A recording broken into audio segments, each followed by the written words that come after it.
how to transfer ownership on Discord. So that is what I'm going to show you guys in this super quick and easy tutorial.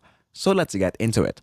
So the first thing that we need to do is to, of course, open our Discord app right here. Now, once we open our Discord app, the next thing that we need to do is to just open the server, which is right here. So let's say, for example, that this is the server we're in. We want to transfer into another account. So all you have to do is to click the server name and then click settings. Now, once you do that, just scroll down until you see this members. So just click members right here. And then after that, you will now be able to see all of the members in your server. So if you can find it, all you have to do is, of course, search for its name. So this is the account that I want to, transfer the server with. So I'm just going to click this. Now, if you look right here on the bottom, you will see transfer ownership.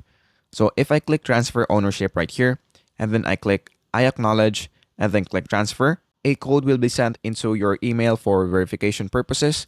So just check your email, and then after that, just of course, type it right here, and then click transfer ownership.